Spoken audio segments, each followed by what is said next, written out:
আপনারা আওয়াজ তুলবেন। আপনারা যদি আবার পুতায়া যান তাহলে কি পরিমাণ মার্চদের সামনে খাইতে হবে, আগে সোজা হয়ে যান।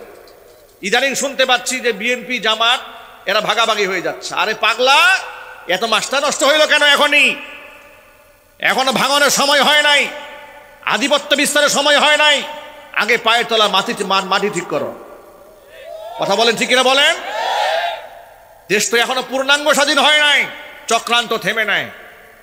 ওরা কতভাবে আসতেছে, কখনো হয়ে আসে ওলা হেলমেট লীগ হয়ে আসে, কখনো আসে ওলা রিক্সা লীগ হয়ে আসে, কখনো আসে আনসার লীগ হয়ে, এবার আসছে ওরা হিন্দু লীগ হয়ে। কথা বলেন? সর্বশেষ ইসকন লীগ হয়ে পুরা পাগল হয়ে গেছে। কোন লীগ বাংলার মাটিতে আর মাথা চারা দিয়ে দাঁড়াতে দেওয়া হবে না। আবার যদি রক্ত দিতে হয়, জীবন দিতে হয়, আলেমদের হাতে হাত রাখতে হবে, আবার স্বাধীনতা সংগ্রামে ঝাঁপিয়ে পড়তে হবে। রাজি আছেন কিনা? দুহাত দেখতে চাচ্ছি।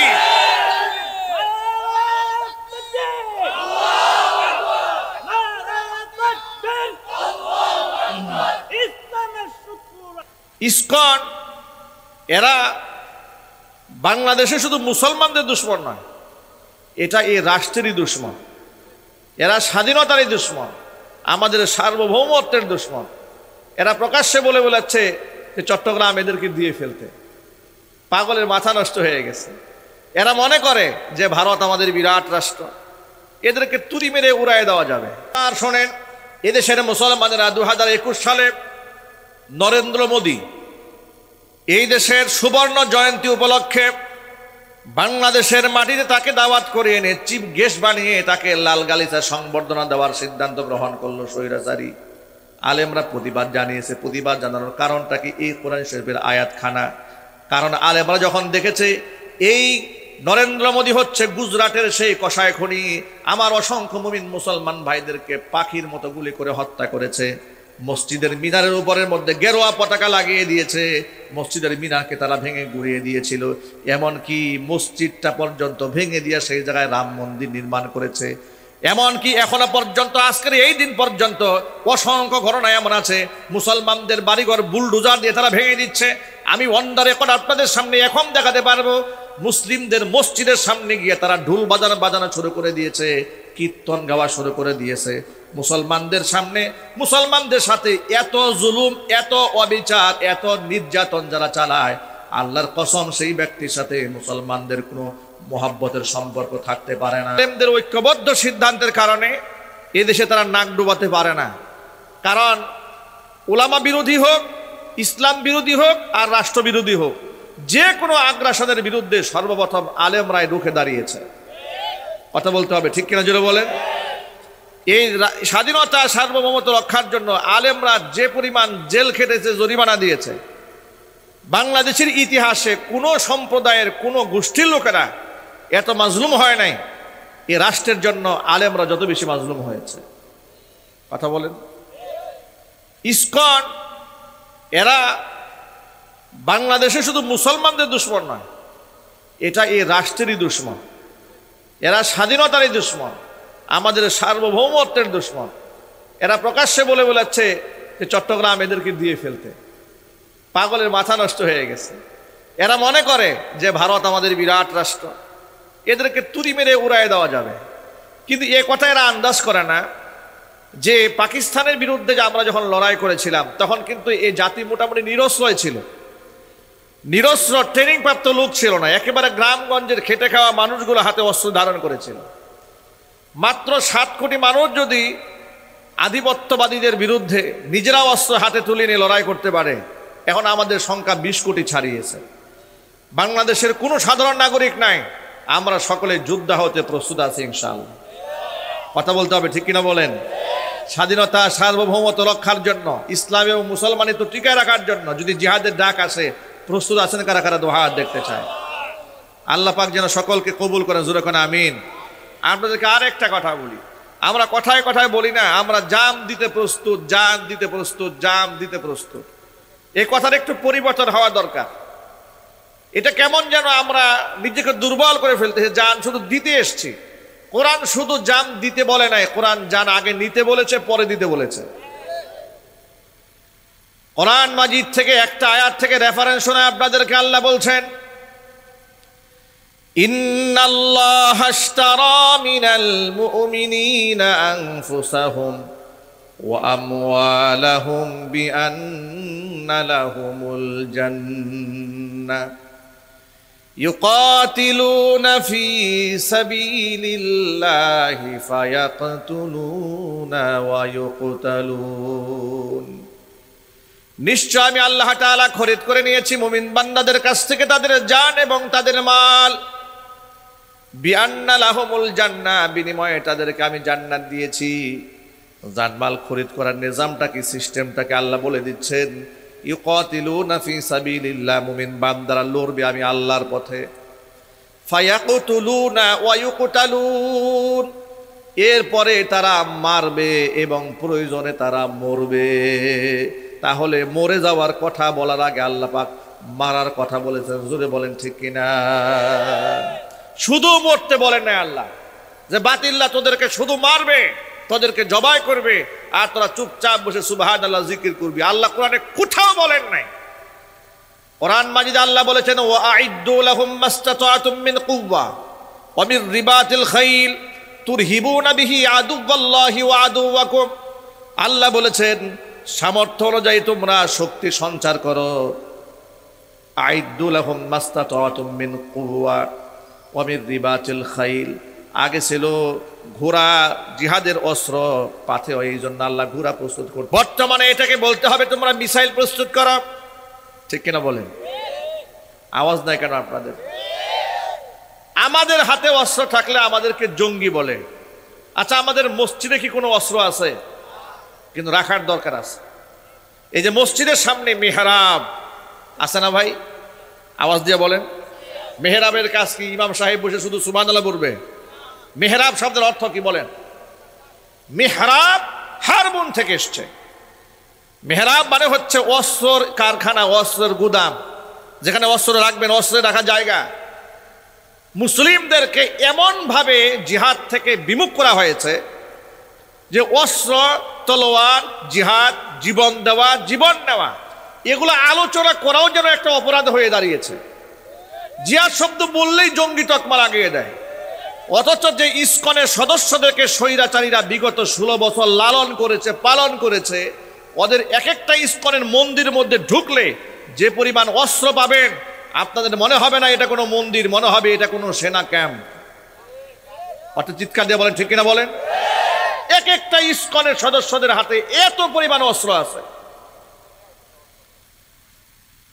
অথচ যেই মুসলমানদের ইতিহাস ঐতিহ্য হচ্ছে জিহাদ আল্লাহ নবী সাল্লাল্লাহু আলাইহি সাল্লাম 70 দিন প্রতিষ্ঠার জন্য 27টা যুদ্ধের সেনাপতি হয়েছিলেন অজস্র যুদ্ধের পরিচালক তিনি নিজেই ছিলেন কারণ এই পৃথিবীতে ওয়াজ নসিহত দিয়ে যদি সব ভালো হয়ে যেত আর জিকির দিয়ে যদি সকল সমস্যার সমাধান হয়ে যেত কসম আল্লাহর নবীর দান মোবারক শহীদ করতে হতো না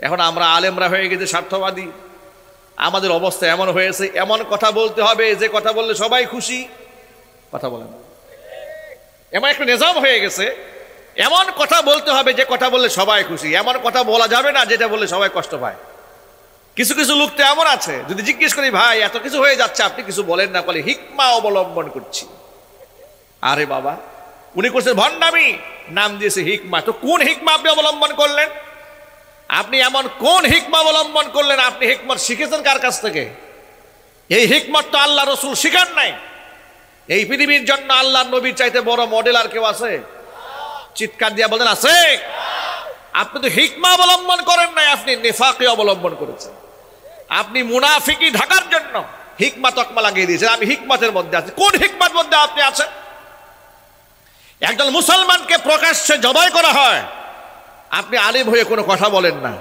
এটা পৃথিবীর কোন হিকমতে আছে কোরআনের বিরুদ্ধে আইন চলে যায় আপনি আওয়াজ তোলেন না এটা কোন আইনে আছে মুসলিমদের আধিপত্যকে নষ্ট করা হচ্ছে স্বাধীনতা সার্বভৌমত্ব হুমকির মুখে আপনি কোনো কথা বলেন না কেন যদি আবার রাম বামরা নারাজ হয়ে যায় যদি ভারত আমার প্রতি অসন্তুষ্ট হয়ে যায় ভারত সরকার আমার প্রতি নারাজ হয়ে যায় আপনি চুপ থাকতেছেন কসম আল্লাহর এই হিকমত আল্লাহর নবী শেখান নাই এই হিকমত যদি আল্লাহর নবী গ্রহণ করতেন তাহলে রাসূলুল্লাহকে হিজরত করতে হতো না কথা বলেন যদি এই হিকমত আল্লাহর নবী গ্রহণ করতেন যেই হিকমত বর্তমান সময়ের কিছু কিছু তথাকথিত আলেমরা গ্রহণ করছে, ওই হিকমা যদি নবীজি গ্রহণ করতেন তাহলে আমার নবীকে দেশ ছেড়ে পালাতে হতো না। আল্লাহর নবীর দান মুবারক শাহাদাত বরণ করার কোনো প্রয়োজন ছিল না, রক্তাক্ত হওয়ার কোনো দরকার ছিল না। লক্ষ লক্ষ সাহাবায়ে কেরাম বিশ্ব পরিমণ্ডলে দেশ থেকে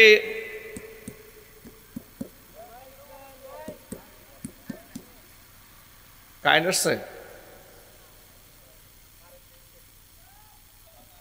আচ্ছা ঠিক আছে, লাইন দিয়ে দেন।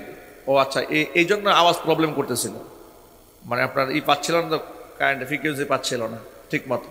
আমি যেন ভাবতেছিলাম আওয়াজ এত খারাপ কেন, একটু আওয়াজ এখন ক্লিয়ার করেন। এখন যেহেতু বিদ্যুৎ চলে আসছে, এখন তো আপনি এগুলো সব বলে দিতে পারেন। এগুলো আমার হাতে সময় ছিল না, বিধা আপনাদেরকে কিছুই বলি নাই। কি মাইক ঠিক করবো না কথা বলবো?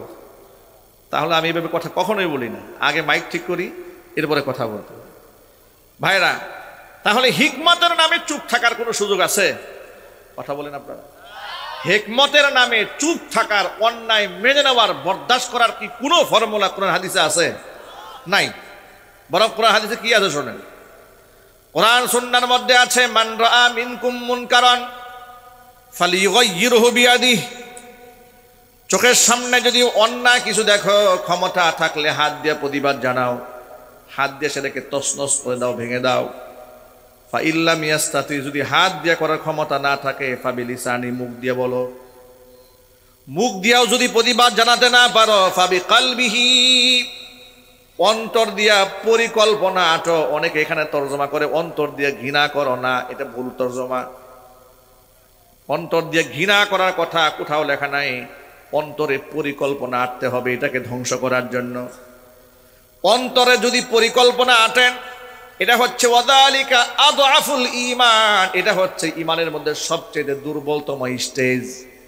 ওয়ালাইসা ওয়ারাআ যালিকা হাববাতু খারদালিম মিনাল ঈমান, এরপরে ঈমানের আর সরিষা দানাও বাকি থাকে না। এত বড় জুলুম, নির্যাতন, এত নিষ্পেষণ দেখার পরেও যদি কোন মুসলমানের অন্তরের মধ্যে সামান্যতম পরিবর্তনে আশা না জাগে, কসম আল্লাহর, বুঝতে হবে তার মধ্যে ঈমানের সরিষা দানাওয়ার বাকি নাই।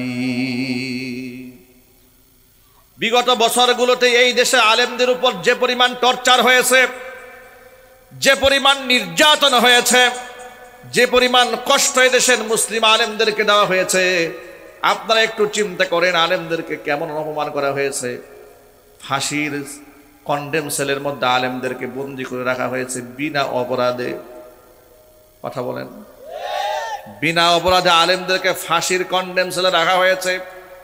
সাধারণ ফাঁসির আসামিরা মাঠ পর্যায়ে একটু ঘোরাফেরা করতে পারে, কিন্তু আলেমদেরকে ঘোরার সুযোগ দেওয়া হয় নাই। সপ্তাহে 15 দিন, মাসে একবার পরিবারের সাথে, সাধারণ চোর, বাটপার, সন্ত্রাস, গুন্ডা, মাস্তান পরিবারের সাথে মোবাইলে কথা বলতে পারে, আলেমদেরকে পরিবারের সাথে কথা পর্যন্ত বলতে দেওয়া হয় নাই। আলেম বেঁচে আছে না মরে গেছে এটা বাহিরে জানতে দেওয়া হয় নাই।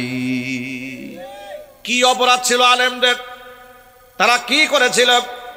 16 বছরের ইতিহাসে 93 বিলিয়ন মার্কিন ডলার বর্তমান সরকারের জরিপ অনুযায়ী বিদেশে পাচার হয়েছে।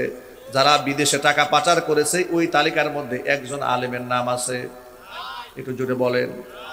শত শত মানুষকে খুন করা হয়েছে, রাষ্ট্রে গুম করা হয়েছে। খুন এবং গুম যারা করেছে ওই সমস্ত অপরাধ চক্রের সাথে একজন আলেমের নাম আছে। আরো জোরে বলেন। রাষ্ট্রদ্রোহিতার মতো কোনো অপরাধ কোন আলেম করেছে? বড় আলেমরা কি করেছিল শোনেন। আলেমরা কোরআন শরীফের একটা আয়াতের উপর আমল করেছিল। কোরআনের আয়াতের মধ্যে আছে, সূরা মুজাদালার সর্বশেষ আয়াত 28 নম্বর পারা 4 নম্বর পৃষ্ঠার একেবারে শুরুতে আল্লাহ পাক বলেছেন আল্লাহ রাসূলকে সম্বোধন করে, ও নবীজি, লা তাজিদু কওমান ইউমিনুনা বিল্লাহি ওয়াল ইয়াউমিল আখিরি ইওয়াদুনা মান হাদ্দাল্লাহা ওয়া রাসূলাহু ওয়ালাউ কানু আবাআহুম আও আবনাআহুম আও ইখওয়ানাহুম আও আশীরাতাহুম উলাইকা কাতাবা ফি কুলুবিহিমুল ঈমান ওয়া আইয়াদাহুম বিরূহিম মিন আল্লাহ বলছেন নবীজি, লা তাজিদু কওমান, এমন কোন জাতিকে আপনি পাবেন না যারা ইউমিনুনা বিল্লাহি ওয়াল ইয়াউমিল আখির, আমি আল্লাহর উপর ঈমান আনে, আমার পরকালের উপর যারা ঈমান আনে, এমন কোন ব্যক্তি ইওয়াদুনা মান হাদাল্লাহ ওয়া রাসূলা, আমি আল্লাহ এবং আমার রাসূলের সাথে যারা যুদ্ধ করে, যারা আমি আল্লাহ এবং আমার রাসূলের দুশমন, তাদের সাথে মোহাব্বত রাখবে, হৃদ্যতাপূর্ণ সম্পর্ক রাখবে, এটা কোনোদিন হতে পারে না। ইওয়াদুনা মান হাদাল্লাহ, আল্লাহ রাসূলের সাথে যাদের যুদ্ধ আছে তাদের সাথে কোনো প্রকৃত ইমানদার ব্যক্তির মোহাব্বত থাকতে পারে? আরো চিৎকার দিয়ে বলেন পারে? আল্লাহ পাক আরো অ্যাডভান্স করে বলেছেন, ওয়ালাউ কানু আবাহুম, খোদাদ্রোহিতার অপরাধ যদি তার বাবাও করে সে বাবাকেও ছাড়বে না। আও আবনাহুম, নিজের সন্তানকেও যদি এই অপরাধে সে অপরাধী পায় সে সন্তানকেও ছাড়বে না। আও ইখওয়ানাহুম, যদি তার ভাই খোদাদ্রোহিতা করে সে ভাইকেও ক্ষমা করবে না। আও আশিরাতাহুম, যদি নৈকট্য প্রাপ্ত আত্মীয় স্বজন থাকে, নিকটতম আত্মীয় স্বজন যদি খোদাদ্রোহী হয়, রসুল বিরোধী হয়, ইসলাম বিরোধী হয়, তাদের সাথে ওই ব্যক্তি কোনোদিন হৃদয়ের সম্পর্ক রাখতে পারে না। বক্তব্যটা কার? জোরে বলেন। এবার শোনেন, এদেশের মুসলমানেরা 2021 সালে নরেন্দ্র মোদী এই দেশের সুবর্ণ জয়ন্তী উপলক্ষে বাংলাদেশের মাটিতে তাকে দাওয়াত করে এনে চিফ গেস্ট বানিয়ে তাকে লাল গালিচা সংবর্ধনা দেওয়ার সিদ্ধান্ত গ্রহণ করলো স্বৈরাচারী। আলেমরা প্রতিবাদ জানিয়েছে। প্রতিবাদ জানানোর কারণটা কি? এই কোরআন শরীফের আয়াতখানা। কারণ আলেমরা যখন দেখেছে এই নরেন্দ্র মোদী হচ্ছে গুজরাটের সেই কসাই খনি, আমার অসংখ্য মুমিন মুসলমান ভাইদেরকে পাখির মতো গুলি করে হত্যা করেছে, মসজিদের মিনারের উপরের মধ্যে গেরুয়া পতাকা লাগিয়ে দিয়েছে, মসজিদের মিনারকে তারা ভেঙে গুড়িয়ে দিয়েছিল, এমনকি মসজিদটা পর্যন্ত ভেঙে দিয়ে সেই জায়গায় রাম মন্দির নির্মাণ করেছে। এমনকি এখনো পর্যন্ত আজকের এই দিন পর্যন্ত অসংখ্য ঘটনা এমন আছে মুসলমানদের বাড়িঘর বুলডোজার দিয়ে তারা ভেঙে দিচ্ছে। আমি অন দ্য রেকর্ড আপনাদের সামনে এখন দেখাতে পারবো, মুসলিমদের মসজিদের সামনে গিয়ে তারা ঢোল বাজানো শুরু করে দিয়েছে, কীর্তন গাওয়া শুরু করে দিয়েছে। মুসলমানদের সামনে মুসলমানদের সাথে এত জুলুম, এত অবিচার, এত নির্যাতন যারা চালায়, আল্লাহর কসম সেই ব্যক্তির সাথে মুসলমানদের কোনো মোহাব্বতের সম্পর্ক থাকতে পারে না। মানুষের সামনে, ভারতের সামনে গোলাম রাষ্ট্রে পরিণত করেছিল। কথা বলতে হবে, ঠিক কিনা বলেন? আপনি দেশের জন্য যা খুশি তাই বলতে পারতেন, কিন্তু ভারত বিরোধী একটা কথা বললে আপনি গুম হয়ে যাবেন। আবরার ফাহাদকে তারা কেন হত্যা করেছিল, কেন খুন করেছিল? ঠান্ডা মাথায়। তার অপরাধ কি ছিল? ভারতের আধিপত্য বিস্তারের বিরুদ্ধে কথা বলেছিল। ইলিয়াস আলীকে কেন গুম করা হয়েছিল? ভারতের আধিপত্য বিস্তারের বিরুদ্ধে কথা বলেছিল। সাবেক স্বরাষ্ট্রমন্ত্রী বাবর সাহেবকে 10টা অস্ত্র মামলায় 17 বছর কেন আটকে রেখেছিল? ভারতের সাম্রাজ্যবাদের বিরুদ্ধে সে কথা বলেছিল। কথা বলেন, ঠিক কিনা বলেন? আল্লামা মাহমুদুল হক হাফিজাহুল্লাহকে 3টা বছর নির্যাতন চালিয়েছে। অপরাধটা কি ছিল? ভারতের সাম্রাজ্যবাদের বিরুদ্ধে তিনি কথা বলেছিলেন। রফিকুল ইসলাম মাদানী কি অপরাধ করেছিল? সাম্রাজ্যবাদের বিরুদ্ধে কথা বলেছিল। মুফতি সাখাওয়াত হোসেন রাজি কি অপরাধ করেছিলেন? সাম্রাজ্যবাদের বিরুদ্ধে কথা বলেছিলেন। আজিজুল হক ইসলামাবাদী কি অন্যায় করেছিলেন? জুনায়েদ বাবুনগরী রহমাতুল্লাহি আলাইহি কি অন্যায় করেছিলেন? কোন আলেমকে তারা ছাড়ে নাই। এত আলেমকে যারা নির্যাতন করেছে, এদের সমস্ত মাস্টার মাইন্ড ছিল উপারে, তার কাটার উপারে। কথা বলতে হবে, ঠিক কিনা বলেন? তারের বেড়া উপর থেকে প্রেসক্রিপশন দেওয়া হতো, এই দেশে কাকে মারতে হবে, কাকে কাটতে হবে, কাউকে খুন করতে হবে, কাকে গুম করতে হবে, কাকে ধর্ষণের মামলা দিতে হবে, কার জামা কাপড় খুলে জামা কাপড় চেঞ্জ করে হাতের মধ্যে সিগারেট ধরায় দেওয়া হবে।